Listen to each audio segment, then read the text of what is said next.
All right. Well, this is sort of part two of the Buddha's take on suffering. We did part one last week, talked about the three categories of suffering from the Buddha. Just a little quick recap, especially if you're just tuning in. And if you are, these all these talks are taped, so you could go to YouTube and find them. We talked about the three categories of suffering according to the Buddha. First one was the suffering of suffering, which is just, it's what Jung called the legitimate suffering of being a human being. We have bodies in time and space, things happen, you know, cartilage wears out in your knees, you get injured, you get ill. That's just the suffering of suffering. The other two types of suffering, uh, and for the suffering of suffering, you just the root word, the root meaning of the word suffering, which all animals know, and we're animals, uh, is to bear it. You just bear the suffering. Okay, that's what it really. You bear the pain. That's what suffering really means: to be able to bear pain. When it's cold, it's cold. When it's hot, it's hot. And so that's a level that we share with all sentient beings. Okay, situation. This morning it was really cold, and you just have to bear that. And the pain that comes with replacing a knee, just have to bear it. I'm choosing it. Uh, it'll be better in the long run. All shall be well. But the other two types are avoidable in a good part. What Buddha called the suffering of change, and then the all-pervasive uh, level of suffering. And we talked about those previous. Those two really deal with not so much what happens to us, but how we react emotionally to what happens. And so we're going to look into that today. The pain that comes with those other two kinds of suffering is mostly in our emotional response to it. Okay. Um, and so the Buddha called these the painful emotional responses um, kleshas, which meant uh, painful emotions, afflictive emotions, sometimes they're called. And so we want to get into that today, just briefly. And what are the afflicted emotions? What causes them? First of all, the Buddha always really tries to go to the root. It's rather than just snipping off the dandelions, you root them out. And so, what causes these afflictive emotions, and uh, what can we do with them? Okay, uh, and that's the key thing. I was telling somebody the other day. I was talking to somebody on Zoom, and I said, if you could tattoo two questions on your heart, uh, these are the two questions that I've, through practice, tried to tattoo onto my heart, so that no matter what happens, one of these two questions comes up. Uh, the first one is, how do you practice with this? How do I practice with this? Whatever this is, because when we get all disturbed, we normally just roll with it and then get in all kinds of trouble. But if we had that question, all of a sudden anger comes up. Well, how do I practice with this? All of a sudden envy comes up, or jealousy comes up. Greed. Oh, we'll look at the whole menu of it, or at least most of the menu of it in a minute. But what do you do when these things come up? When judgment comes up?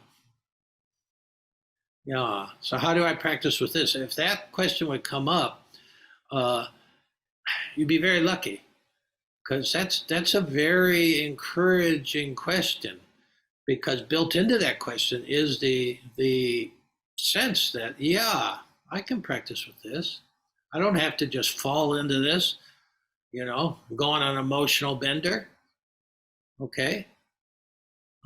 So how can I practice with this? And the second question, I think, is one of the great questions, is where does this lead? Those two questions, rather than what does this mean, which happens all the time. We ask that question, and then we're on this kind of merry-go-round of circular thought. But where does this lead? Because everything leads to somewhere. And if you ask that question, rather than what it means, you got about 360 possible directions you can go with what happens. But we're going to concentrate on the first one today. How do I practice with this? And this is afflictive emotions. Okay. Um, so let's go to the first question, which is where do they come from? Do they just come out of thin air? Well, the Buddha talked about two sources of these. We're going to deal with the second one. The first source is he really believed that you actually could have like emotional hangover left over from either a previous life, or actually a whole ancestral kind of accumulation of anger, or or vengeance, or that he thought that was possible, that could carry over. That's one of the few, that's one of the things that carries over from generation to generation, from life to life. And that's not so much what we're going to look at today. We're going to look at the other type, which is just that they come from what I call the childhood operating system. Buddha had a little different name for it, but it's just we come equipped with three operating systems, and they're all beautiful, and they're all totally tuned to the specific place we find ourselves. Now, the childhood operating system is a lifesaver because we come into trauma. We thought we were in the known universe of our mother's belly, and it was pretty cool. I can trust this thing. It's soft lights, waterbed, food on demand, and then all of a sudden, labor, or our mother's labor starts. We don't know anything about that, and all of a sudden we're getting squeezed through this quite small channel, 100 pounds per square inch of pressure, and then we pop out, and we're in the Astrodome, and it's cold, and there's a bunch of big beings running around. So we're all trauma survivors. And so then, how do you operate in that world? You were fine in the womb, but how do you operate in this big world where you seem very small and unable to do anything? Well, we have this operating system that kicks in. That it's an instinctual operating system. We don't have as many instincts as other mammals, but we have some wetware up there, and we can start to work with that. And so a first instinct is security, survival. Second one is affection and esteem and approval.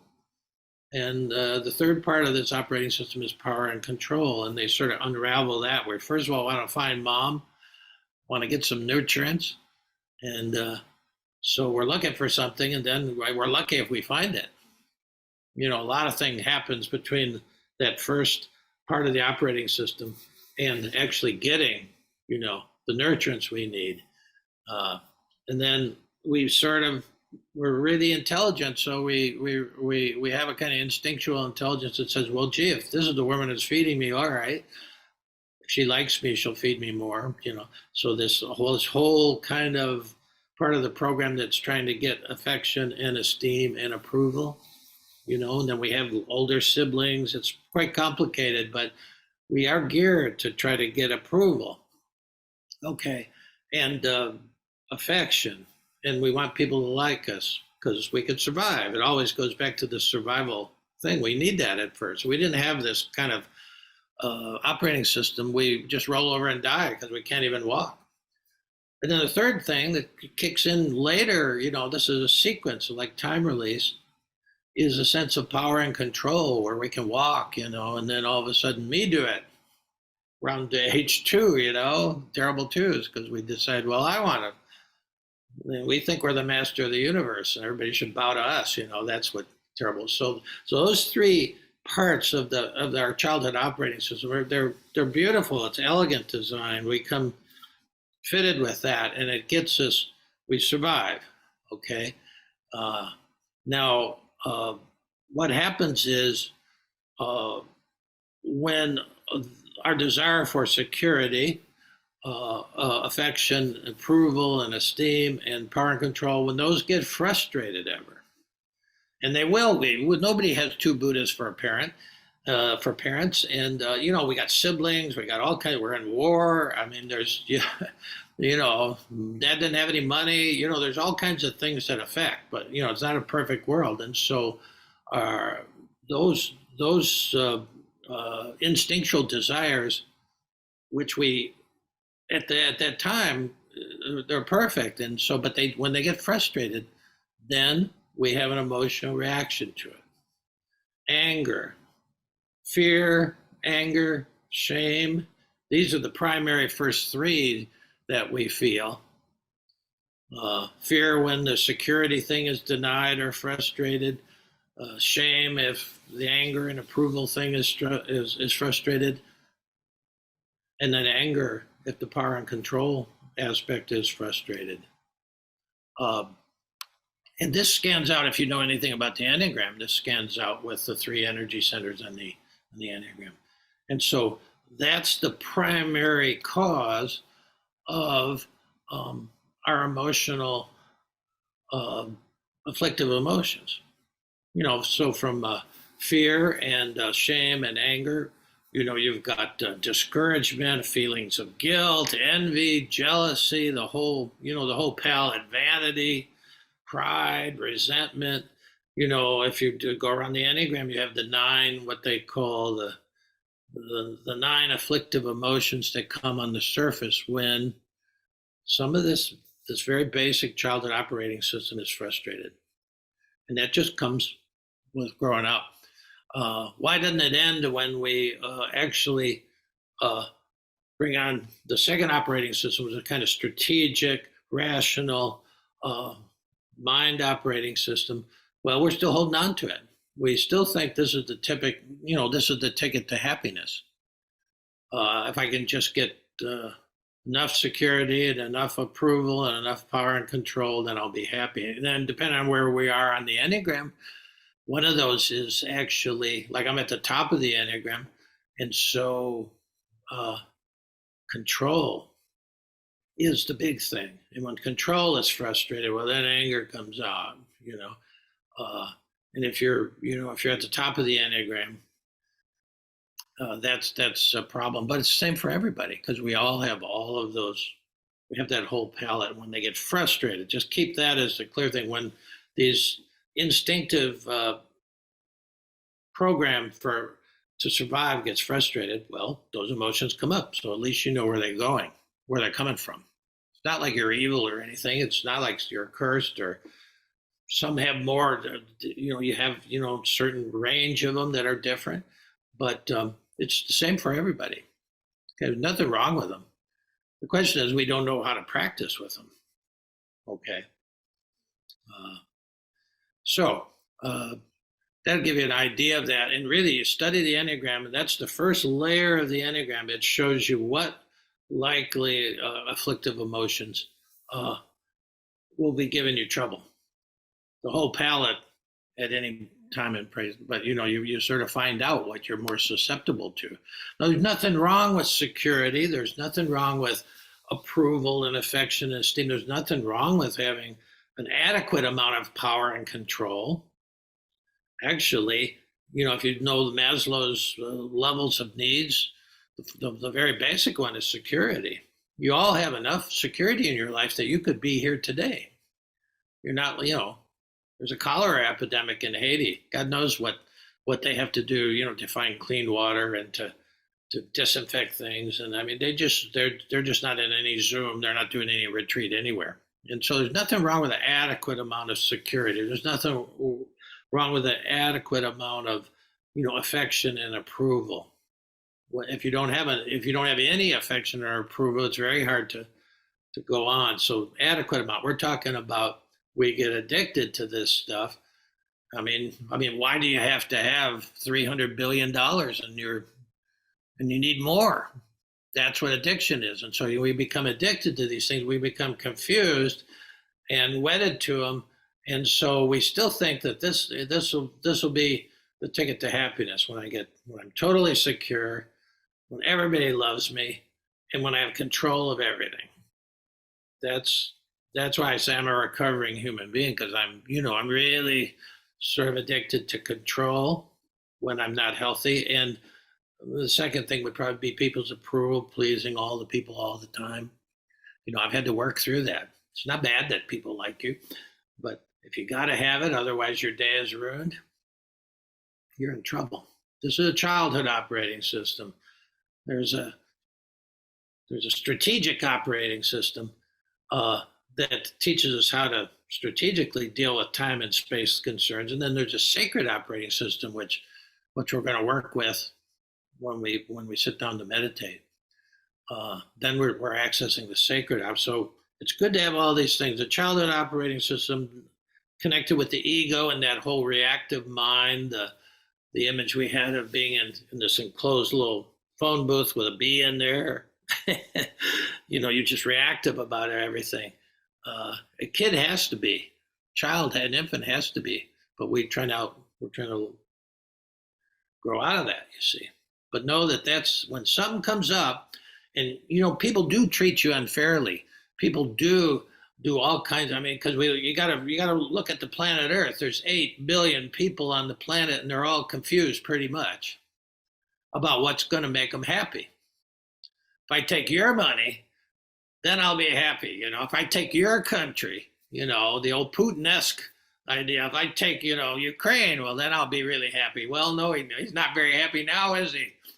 Whatever he says. And so we still play these childish games, into our 70s and 80s, you know. And it's all right. When you wake up to it, you're in the phone booth playing some game, and then you'd say, "Okay, I know I can get out. I know I can practice this." So how do we practice with it? How do we practice when these things flare up? They seem to flare up out of nowhere, but now all right, you can double back and say, well, something flares up. If you can have the practice, then you could say, oh, it's really not Jill's fault. She said, people say whatever they say, or Mary or Bill, we tend to think, well, people do things to you that, because they're out of their confusion, they'll hurt you, or they're hurt by Harriet, and then Bill will hurt you. You got to do something with the hurt. We're trying to get out of that kind of craziness, you see. And so, first of all, if you really know that this is coming from some basic, survival, security, affection, esteem, power, and control, those are the three energy centers for the childhood operating system. If you know there's something there frustrated, yeah, because when you get the emotions come up, it's your problem. Truly, people poke you, people cheat you, people cut you off on the highway. I mean, this is just a fact. But when the emotion's up, it's yours. And see, so it's not. So what we normally do is the reactive mind will act it out. Yell back at somebody, punch somebody, give them the finger, whatever we do. Blame them. Blame is an external. That's an acting out. Even if it's in your mind, even if you don't say anything, if you're blaming this person, I'll get this person later. Revenge. That's a tasty one, isn't it? That's a real tasty one. Goes on for years. They're still fighting a civil war here. So you got to really own it as it's your emotion, and then we'll go through it.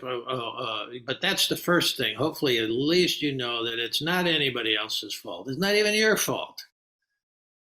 But you can do something about it. How can I practice with this? That's where that question comes in. Okay.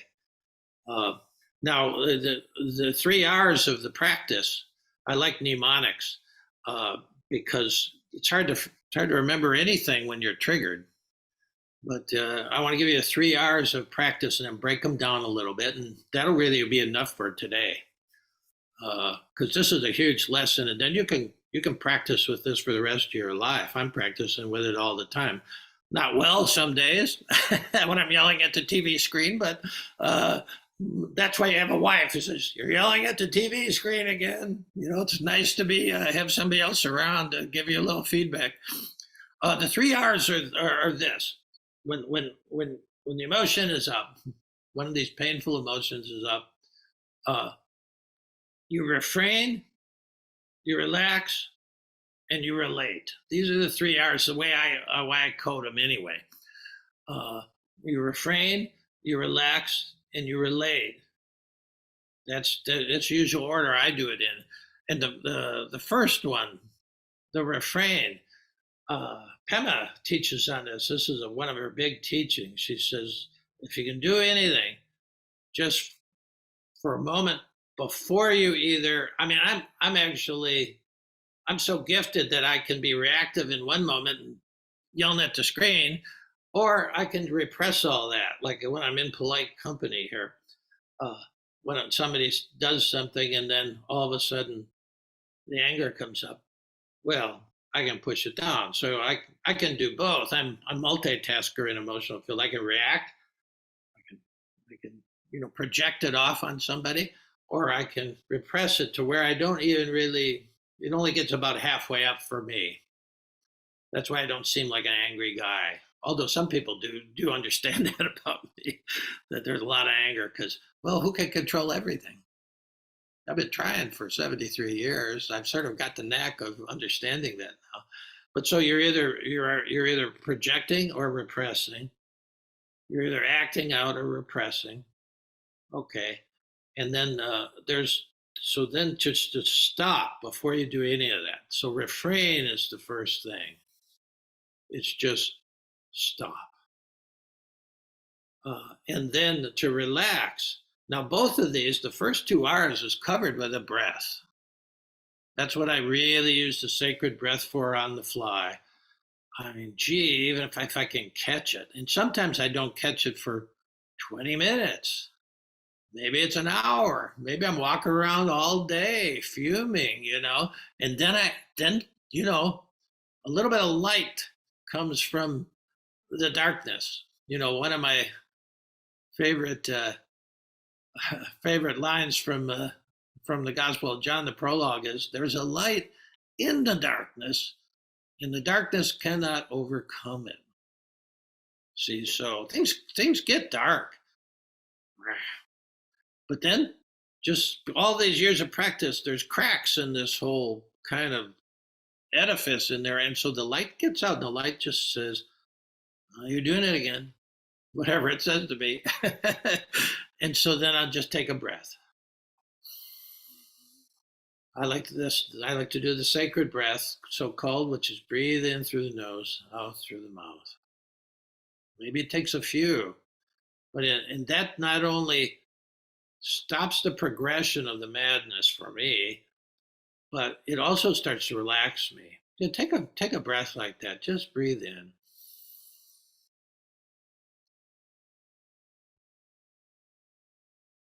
And I like to breathe out through the pursed lips, where I'm really slowing the breath down. Something about that shifts that fight or flight or freak out adrenaline, cortisol kind of thing, and it brings you down to the calm parasympathetic nervous system. Just that breath. So if just a little bit of light comes through it, you realize, hey, I'm doing it. I'm doing it again. You get out of the whole blame game. There's no one to blame, not even yourself. Don't blame yourself. This is just human beings. And so if you can take that breath, not only will the refrain action start, but you'll start to relax. Okay. And then the third thing is, I call it, then you relate. You relate to what's going on. Oh, yeah. Oh, it's control, stupid. How many times have I said that to myself? Debbie's smiling there because it's my sister one there, and it's control. Or, oh, it's just, I'm trying to, I didn't please the entire class. One person didn't like what I had to say. That was my early as a young teacher. I'd teach really a hot class, and then but one kid didn't like it. Oh well, that was a total, you know. So when you take a few breaths, you can reflect, and then you can relate to the cause. Number one, oh yeah, it's just control's been frustrated, or approval's been frustrated, or something's threatening my security. Look at this guy just blew away a kid for ringing his doorbell. I mean, that's a security fear thing. This is kind of crazy. When you add guns to the thing, I wouldn't have a gun in this house, knowing myself. And I get the guns out of your house because that's the kind of stuff that happens. The guy, that was strictly doorbell, black kid, boom, and now he's the guy's facing life in the rest of his life in jail. You got to realize it's a lot of guys. I have people who work in the prison ministry, and they talk to all these people who are all fairly nice human beings, but they had that moment, that 30 seconds, that 3 seconds. Something comes up, gun is there. Something comes up, you send the email, you send the text. Who hasn't done that? Wish you hadn't after that. What if you could refrain? What if you could take this breath? The sacred breath is the translation of what the Holy Spirit is. You know, Sacred breath. You're tapping that power at the very center, that that light at the very center that can to make a difference in this moment. Okay, all right, and then you not only can relate to what's really causing it. Gee, if I could just get rid of that guy, my life would be a whole lot better. We just get rid of all these bothersome Ukrainians or whatever, these black people or whatever you're afraid of, whatever threatens your security. Yeah. Whatever you can't control. Sometimes it's your wife or husband. If I could just get rid of, you know, they're driving me crazy. No, they're not driving you crazy. You're just crazy. Don't blame it on them. You relate. You go within, you see. And then also, what happens is now, if you don't have this thing, you end up in the phone booth, uh, and you're more separate from people. It doesn't matter which of these you could envy, jealousy, gluttony, sloth. It doesn't matter. You end up there's a gap between you and the world. You see. But when you do this work, it actually brings you closer. So that is the big payoff. And then the real payoff is the energy that you put into being angry, the energy you put into jealousy, the energy you put into greed. Uh, you have all that energy back. And that energy can be used for your own growth, your own healing, and the healing of the world. Tikkun Olam is the Hebrews talk about the healing of the world. There's no day. We all know the world needs to be healed. Well, when you're spending most of your energy being pissed off, that's energy you can't use to actually take some healing action. Yeah. So uh, it boils down to: are you gonna continue to react to the way that? For me, this is actually written for a guy like me.